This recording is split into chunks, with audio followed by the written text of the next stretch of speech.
Good day, grade 12s, and welcome back to our virtual tourism classroom. My name is Penny Vosloo. I'm a tourism teacher in the Nelson Mandela Bay district, and I will be dealing with foreign exchange with you in today's lesson. There are two video lessons in this series. The first one is based on the first half of the work in your curriculum, and the second one we will be focusing mostly on calculations. Before I start, I would again like to acknowledge the role played by Erika Ferreira, Subject Advisor for Tourism in Nelson Mandela Bay District Zone 1. She is responsible for compiling these PowerPoints and notes. Thank you, Erika, for your huge amount of time that you have spent in preparation of these lessons. And I'd also like to thank the Eastern Cape Department of Education, the E-Teaching and Learning Directorate. They have made this possible. Now, what I'm going to do is, I don't want to be over any of the images, so I'm just going to remove myself from the screen, but you will hear my voice as we continue. Right, grade 12, we are looking, as I said, at foreign exchange. And the first thing that you will need to know is what is the requirement, what is your CAPS, your curriculum saying to you on this topic.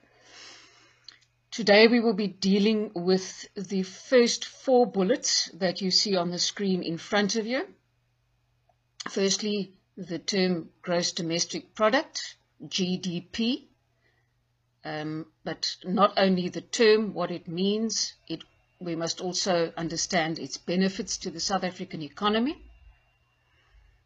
The next concept that you must know about is the multiplier effect, and also its link to the gross domestic product. We also need to make sure we understand what it means if somebody says the rand is strong or the rand is weak. And the fourth one that we will be doing today is the relative strength and relative weakness of a currency at specific times. Erika has also included some examples from past question papers. So at the end of today's lesson, we will be having a look at how we apply the knowledge that we learn in today's lesson. The other bullets that are on your screen at the moment, from interpreting a currency rate sheet, converting major currencies, differentiating effect of exchange rates on international tourism and fluctuations, will be done in the lesson 2 of this series based on foreign exchange. Take a look at what we will see in the examination guidelines, and this specifically more refers to the second lesson that we will be having in this series, but we've included it in today's lesson just so that you know where we're going with this. The first, under general comments, the impact of currency fluctuation on travel, where only exchange rates expressed as 1 unit of foreign currency are used. In other words, $1 is equivalent to 13.50 Rand, what was at that stage in 2017 when these examination guidelines were compiled. You will see that it's a completely different picture today. And the next bullet, learners must show all calculations. I'll focus more on that when we get to the next lesson, when you will be specifically looking at calculations. Okay, so before we start, we need to make sure that we understand the concepts that we started in grade 11 when we started with foreign exchange. The first one here is the concept of a currency.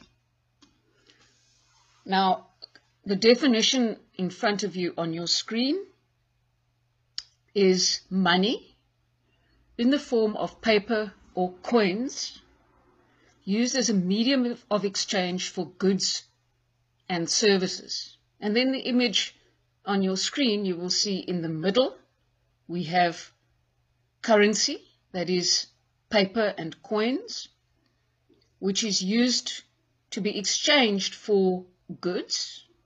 And on the left-hand side, you will see the goods there, meat and bread, and services, on the other hand, which are specifically, in this case, that's a boarding pass. So whoever has spent that money has purchased an airline ticket. So that is an example of a service. If we then continue, we will see that the next concept that you studied in grade 11 and that we are revising today is that of local currency. Now we need to understand this very clearly. The currency of a particular country where a transaction is being carried out. That is the definition of the local currency. The currency of a particular country where a transaction is being carried out. We are South Africans. We live in South Africa. Our local currency is therefore the rand. So it is the currency in the country where the transaction is being carried out. That is our local currency. But foreign currency is a currency or currencies that do not belong in our own country. So up on the screen you will see an example of the US dollar on the left-hand side, and on the right-hand side of your screen you will see that is the euro. Now understand very clearly, please, grade 12, that in South Africa the rand is the local currency. But if we travel to the USA or one of the countries that uses the euro, we cannot pay for goods and services in that country using the rand. We have to exchange our currency for the currency of that country before we depart.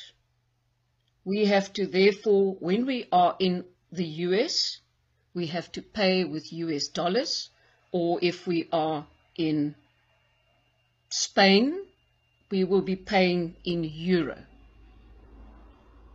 So just remember now that the rand is our local currency, but the euro and the US dollar will be the foreign currency.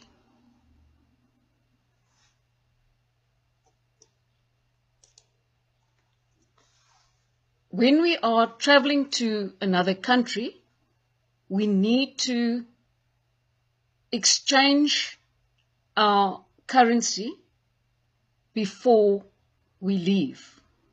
Let me use the two words that we've had on the screen, or the two concepts we've had on the screen up until now: local currency and foreign currency. So if I'm traveling to the US, I cannot use my local currency, which is the rand. I must exchange it for the foreign currency, which is the US dollar.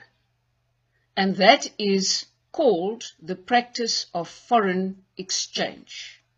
There the definition is up on the screen. You have the practice of converting one currency into another currency.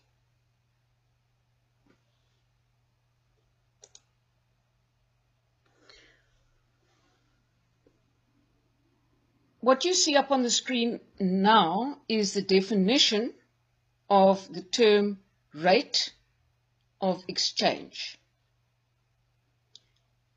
The value of one country's currency in relation to another currency. So not all currencies have the same value. So if I'm traveling to the US, I go take my local currency, which is rand, exchange it for foreign currency, which is the US dollar. They are not equal in value. So what is the value of one country's currency in relation to the currency of another country? That is determined by the rate of exchange, which will determine how much foreign currency you will receive when you exchange your money. Now, if you take a look on the screen, you will see these are up-to-date rates of exchange that have been taken off of the internet. You will see the date here is the 16th of April on both the left and the right-hand side. And let us look specifically at the left-hand side, which is the US dollar. On the 16th of April, at 12 minutes after 12, 1 US dollar was equivalent to 18.59 rand. Therefore, if a tourist from the US was buying rands to come and visit South Africa, that tourist would receive 18.59 rands for his or her $1. On the right-hand side, you will see that those exchange rate, or that exchange rate given to you, is the euro. And on the 16th of April, at 14 minutes past 12, 1 euro was equal to 20.24 South African rand. Now that 0.24 obviously refers to the cents. So a tourist coming from Europe and exchanging his or her euros for South African rand would receive 20 rand and 24 cents for his or her euro, and a South African tourist wanting to travel to Europe would have to pay 20 rand and 24 cents to be able to buy 1 euro.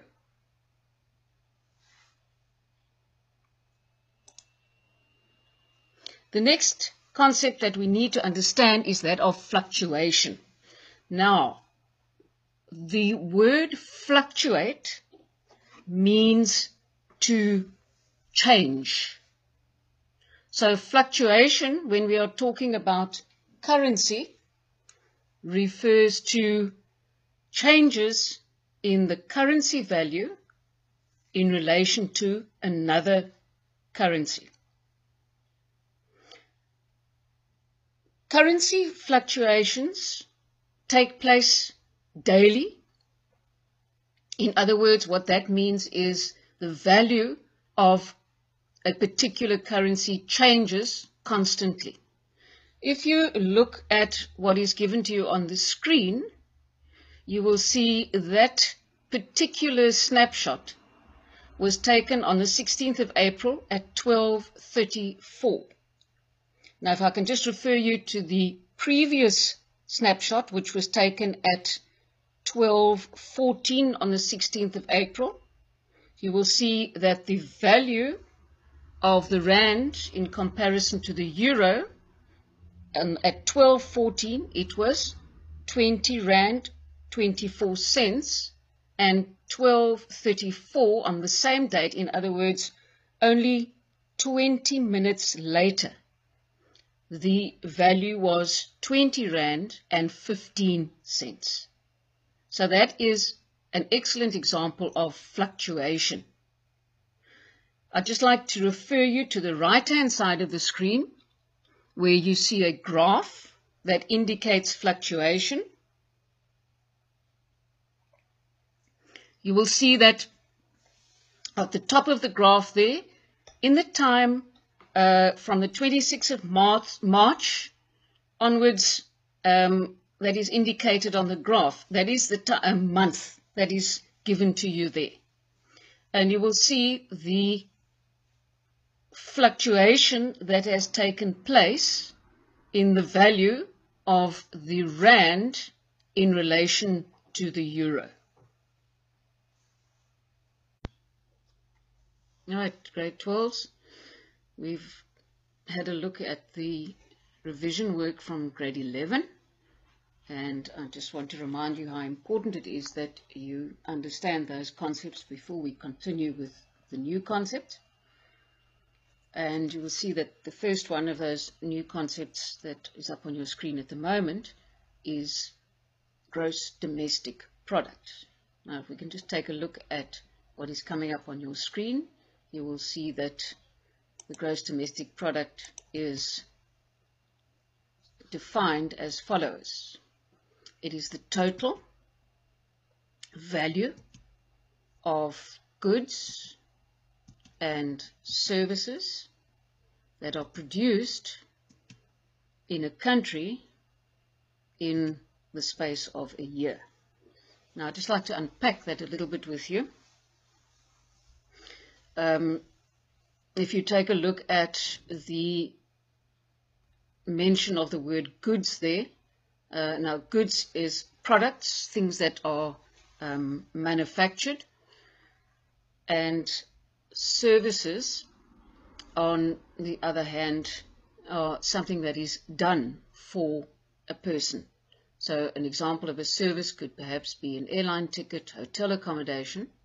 So there you will see that the concept of the gross domestic product is the entire value of all goods and all services that are produced in a specific country in a year. It's also important to note that it's not always given as a calendar year. Often the GDP for the first quarter of the year, in other words, for the first 3 months, is also, that term is also used. So it's just broken down then into a shorter period of time. But your total GDP is over the space of a year. If you then take a look at the next slide, you will see that at the bottom it tells you that the GDP is used to measure the economic progress in a country. If you take a look at the graph of the GDP that is on the top of the left-hand side of your screen, you will see that it is South Africa's GDP growth rate by sector, and it is for the first quarter of 2019. In other words, the first 3 months of 2019. Now, if you break down the different sectors that are given to you there, you will see that there are only 3 sectors that contributed positively to South Africa's GDP in the first quarter of 2019. That was finance, government, and then the third one was personal income. Those are the 3 that are green on the right-hand side of the perpendicular line. If you look at the other sectors that are on the left-hand side and indicated in red, you will see that agriculture, mining, manufacturing, electricity, construction, trade, transport, and taxes and subsidies. The contribution of those sectors to the GDP showed a decline in the first quarter of 2019. Now, I don't want to give an example of each and every one of those. We don't have enough time, but what I would like to make mention of is if you take a look at electricity, we are all aware of the problems regarding the power situation in South Africa with Eskom, and there it is reflected that electricity showed a decline. The contribution of that sector showed a decline to the GDP. And what also comes into play here is the fact that those industries or sectors that are indicated as being red, those that are not showing an increase in the growth rate, are those that are not showing a high employment rate. So you will then have your finance, government, and personal taxes. There's a possibility of jobs being created in those sectors, but it's highly unlikely that in the sectors that have shown a decline, that any type of job creation will be evident. Just to summarize the GDP, you will see on the screen on the right-hand side, if the GDP is rising, the economy is good, and the nation is moving forward. So if the GDP is increasing, that means that all sectors are contributing more to the GDP, and therefore the nation is in a good, or the country is in a good financial position. But on the other hand, if the GDP is down, that means that the economy is in trouble and the nation is losing ground. And that is most evident in the graph on the left-hand side of your screen. You can see that there are three sectors that are showing or indicating an increase. The rest are all declining. So that gives you an immediate picture of the economic conditions in South Africa in the first quarter of 2019. If we take a look at the benefits of GDP growth to the South African economy, this is also something that is important that you know, and I'm going to give you the information up on the screen at the moment, but then I want to discuss each bullet as it comes up. You will see the first benefit of GDP growth to the South African economy is that of income generation. Now, if I can give you a tourism-related example of this, if you have more tourists coming to the country, those tourists will make use of accommodation facilities, they will visit attractions, and also make use of the services of any other of the tourism service providers like tour operators or tour guides, and therefore those businesses are going to make more money and are going to make more profit. So there it speaks to the first bullet that mentions income generation. Your next benefit of GDP growth to the South African economy is employment and job creation. Those businesses that I mentioned under the first bullet, the accommodation establishments, the attractions, the service providers, will experience an increase in business. More jobs will therefore need to be created. An accommodation establishment may have to employ more staff to cater for an increase in the number of tourists that visit the establishment. The next one that you see on your screen is infrastructure improvement. That goes hand in hand with having more tourists in your country or at your destination, because if you have more tourists, you will require more hotels. You'll also have to have new access roads. Internet connectivity will have to be upgraded. And those are all examples of improvement in infrastructure. The last one on your screen at the moment is skills development. And that goes hand in hand with employment and infrastructure, because as people are employed, they are developing new skills, and those skills will eventually, at the end of the day, benefit the economy.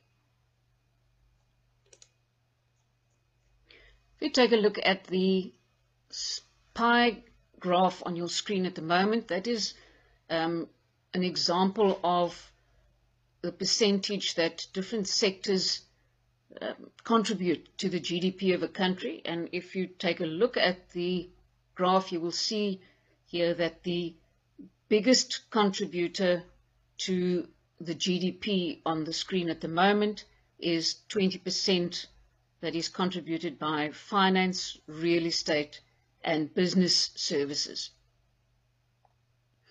The next biggest contribution to the GDP is through manufacturing. You will see that in this specific case, manufacturing sector contributes 16.5% to the GDP.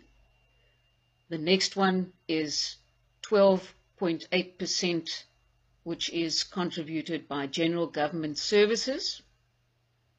And the last one that I'm going to speak to now is 12.4%, that is contributed by wholesale, retail, and motor trade, as well as catering and accommodation. So the more profits these various sectors make, the greater their contribution will be to the GDP of the country, and also that will result in creation of jobs. Now we look at the concept of the multiplier effect. Let me read it for you first. The multiplier effect is when money spent by tourists filters down through the economy, benefiting employees and other businesses. Now, I just want to spend some time unpacking this definition that we have here. So you have money which is spent by tourists, which filters through the economy. And another way of saying filters through the economy is it will sink through the economy or seep slowly through the economy. And at the end of the day, will benefit employees as well as other businesses. Now, your next slide is an excellent graphic representation of the multiplier effect. And I want you to take a good look at what is happening on the left-hand side of your screen. You will have tourists that arrive in South Africa, and they will be bringing additional currency, they will be bringing additional money into the country. They will obviously have to exchange that money, and that money is coming into South Africa.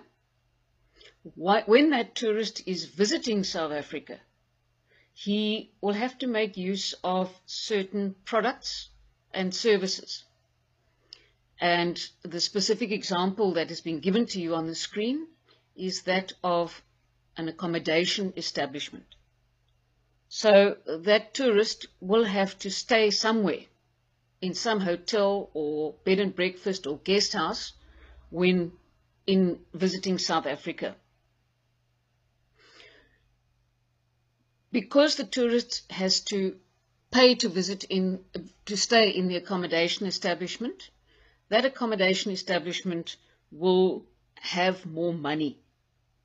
And because that accommodation establishment has more money, they can then use that money to pay their staff. They can also use that money to pay any of their service providers, their suppliers. For example, if they need to buy soap for the hotel, they need to buy food and beverages for the hotel, they've perhaps outsourced their laundry, any of those services or goods can now be paid for as a result of the spend of the tourist that has come into the country. Look at the right-hand side of the screen, please. There is explanation of what is happening in the image on the left-hand side. You have tourists spending money while traveling.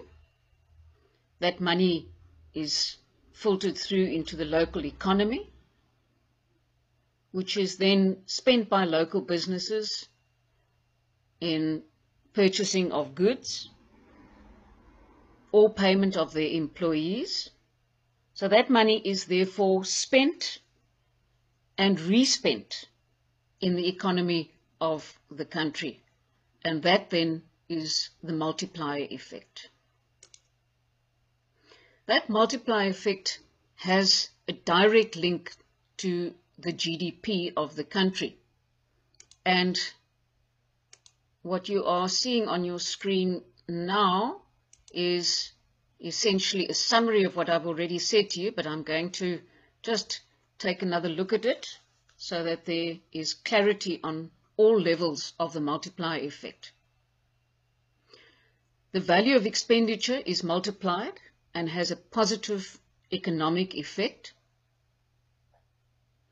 That money that is spent in an area helps to create jobs, which then in turn creates a demand for other products and services. Therefore, money will filter down through to all levels of the economy. And that is the multiplier effect. Now we'll take a look at the buying power of the rand. First bullet on your screen is the definition of the buying power of the rand, which is the amount of foreign currency you can buy with your rand. As I said to you earlier in this lesson, if a person is traveling overseas to a different country, they will have to exchange their local currency for the foreign currency. But they also need to take into account that the value of the two currencies is not always the same, and hence the term the buying power of the rand.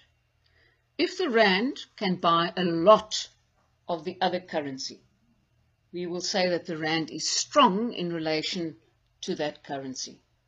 So if the rand is in a position, a tourist can buy a lot of US dollars for his or her rand, or a lot of euro for his or her rand, that means that the rand is strong in relation to that currency. But if the rand can only buy a little of a particular currency, a US dollar or a euro, then we will say that the rand is weak in relation to that particular currency. So please make sure that you understand the buying power of the rand. Just to revise it quickly, the rand is strong if a person traveling overseas can buy a lot of the other currency with the rand, and the rand is weak if the rand can only buy a little of particular currency that the person is going to exchange. Now we're going to look at strong and weak rand in a little bit more detail. If the rand is strong, foreign tourists will receive less rand for their currency. So if the value of the rand, if the buying power of the rand is strong, that will mean that any tourist that is exchanging his or her currency to buy rand will receive less rand for their currency. And if they receive less rand for their currency, that means that those foreign tourists will have less money to spend while in South Africa on holiday. That effect could then be that if the rand is strong, international tourism might decline, or is likely to decline, because your inbound tourists will visit for a shorter period or will perhaps not visit at all. And therefore, tourism will contribute less to South Africa's GDP, resulting in a decline in the economy, and a decline in the economy can immediately lead to job losses.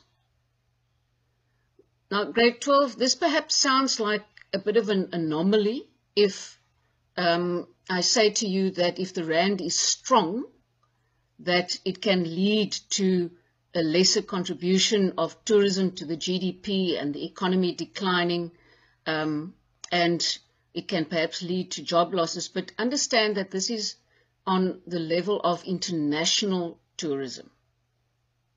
And the reason behind that is the first bullet that you will see on your screen, that your foreign tourists are receiving less rand for their currency if our rand is strong. On the other hand, if the rand is weak, you will see that these bullets that are coming up on the screen now actually are good points for international tourism, because if the rand is weak, it will attract more inbound international tourists to South Africa. Now, the reason for that is because they will receive more rand for their currency.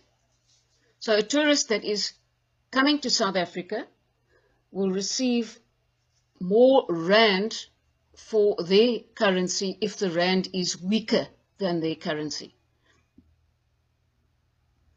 Therefore, those foreign tourists that are visiting South Africa will have more money to spend. In other words, they will have a greater spending power. This results in a greater demand for tourism products and services, and foreign tourists will get more value for money and therefore will spend more. So if the rand is weak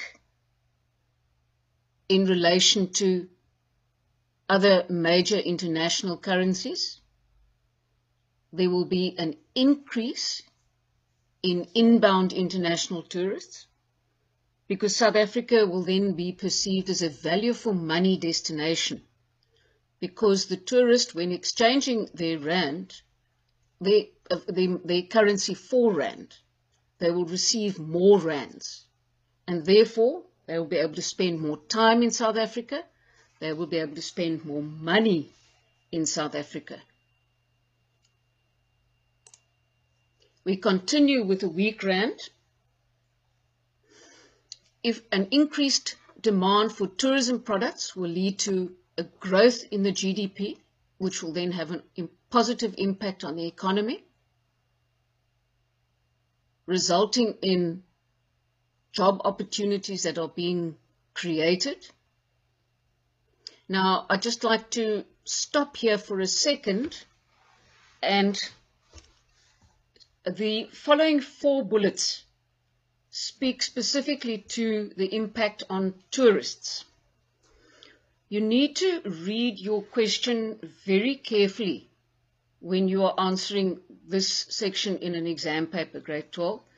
Sometimes you will be asked what the impact of a weak rand or a strong rand is on the economy of a country, and at other times you might be asked what the impact of a strong or a weak rand is on tourists. So read carefully, because you will need to adjust your answers accordingly.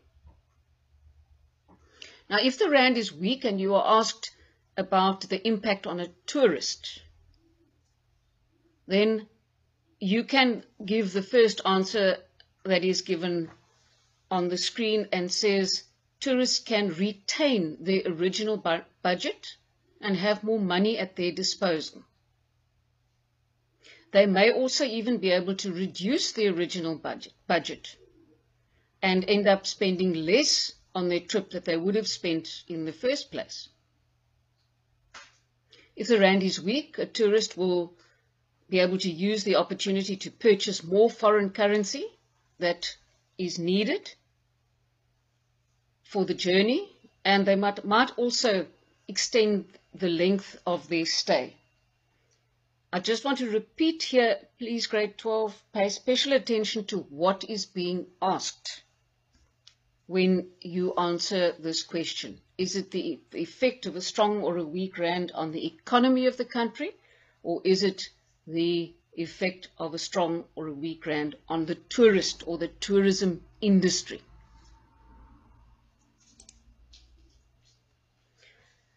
Then we'll take a look at the relative currency or the relative strength or weakness of a currency at specific times. Now, the relative strength or weakness of a currency is influenced by a variety of factors. On the left-hand side of your screen, you will see that there are 3 images given to you that relate to some of these factors. The first one is the coronavirus, which we are all experiencing at this time. You also have natural disasters that can have an effect on the strength or weakness of a currency, or economic recession. Now, if you look at the right-hand side of your screen, you can see what different factors can have an influence on the relative strength or weakness of a currency. It could be political unrest or instability, acts of terrorism, or high crime rate. So a country with a high crime rate, it's likely to affect the value of their currency. The relative strength or weakness of a currency can also be influenced by natural disasters such as drought or water crisis. Now, if I could just take you back to the water crisis in the Western Cape that we had, and that had a huge impact on the number of visitors visiting the Western Cape. Other factors that can influence the relative strength or weakness of a currency is unforeseen events, disease outbreak, economic recession. The strength or weakness of a currency can also be influenced by negative credit ratings and junk status. And I'm sure you're all aware that just recently South African's currency, the economy, has been given junk status. Corruption in government can also influence the strength or weakness of a currency. Also, discovery of new or large amounts of mineral resources can positively increase or strengthen the currency. Hosting of successful global events can also have a positive effect on the strength of a currency, and you would have learned about that in term 1 when we studied global events. Interest rates can also be affected, as well as positive or negative image of the country in media reporting can also have an influence on the strength or weakness of a currency. All right, grade 12, as has become the custom, we will be taking a look at 2 activities in order to just jog your memories and give you some ideas of the type of questions that you can be expecting in the exam paper and how you should answer those questions.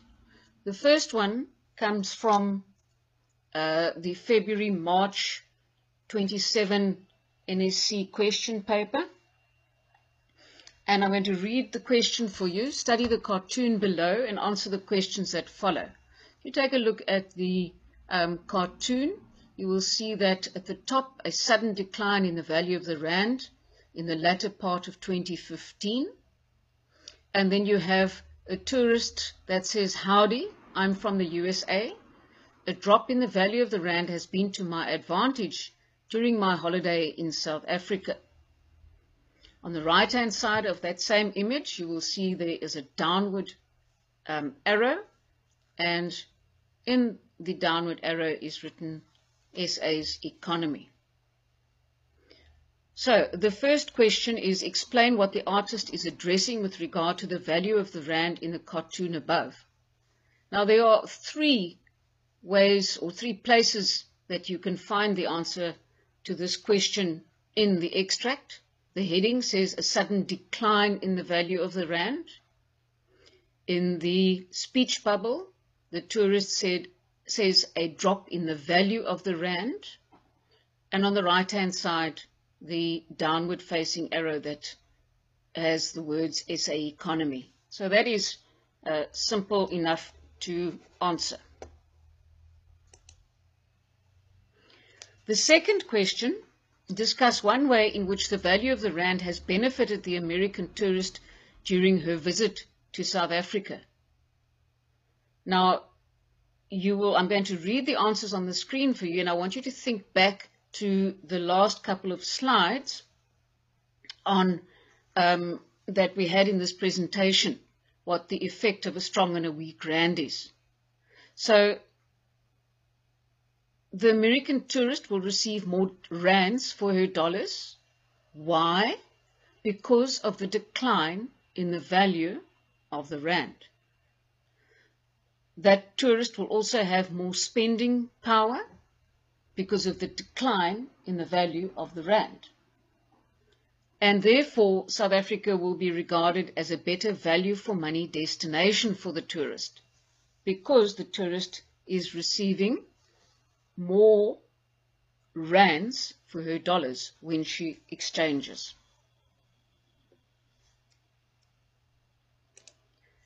The next example comes from the November 2018 NSC question paper, and I'll read it for you. The instruction is study the magazine cover below and answer the questions that follow.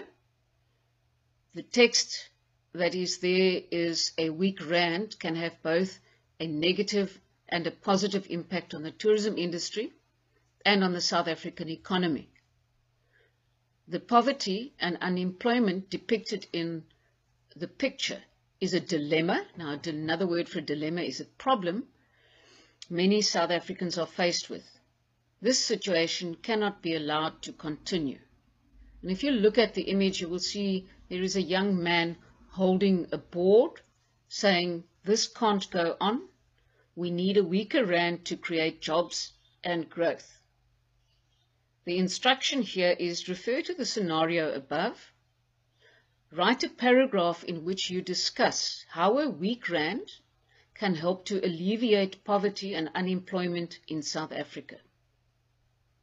Now, the examining panel is quite nice here because they guide you as to what is required of an answer that will get the right amount of marks here.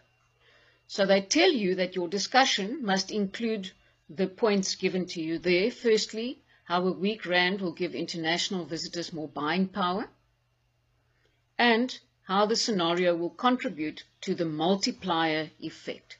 So when answering a question such as this one, grade 12, those are the two aspects that you will need to pay attention to. And when you answer that question and write down your answers, go back and ask yourself, have I addressed all bullets that I have been instructed to address when answering this question? You'll also see that you need to write in paragraph format with complete, well-constructed sentences.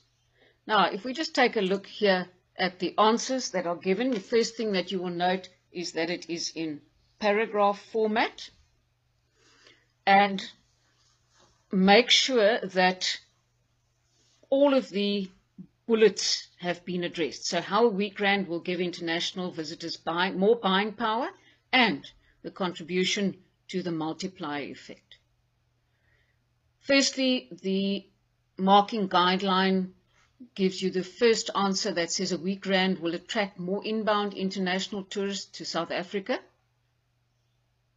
When inbound international tourists spend more in South Africa, a greater demand for tourism and products and services is created. Now, I can take you back to the slides that spoke to you about the weak and the strong rand. And when we looked at the slide that spoke about the weak rand, one of the bullets that came up there was inbound tourists coming to South Africa. They are in a position to spend more, therefore creating a greater demand. The next response that is given there is they will get more value for their money and therefore more spending within the local economy will take place. And the essence there is the term value for money. So they're getting more value in South Africa for their money than they would have had if the rand was strong. Then we get to the following one, and I just want to remind you, we're also addressing the multiplier effect here.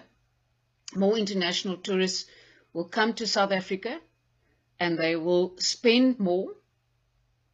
And remember, you are specifically instructed to take it back to the question of poverty alleviation and reducing of unemployment.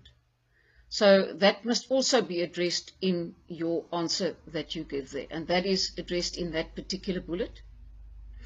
When the rand is weak, inbound international tourists will receive more rand for their currency, giving them greater spending power in South Africa,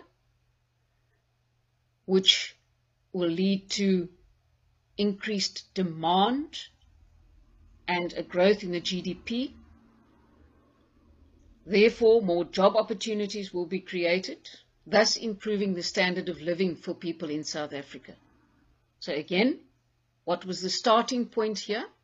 The starting point was alleviation of poverty and unemployment, and you will see that that is addressed in the last bullet that is given there.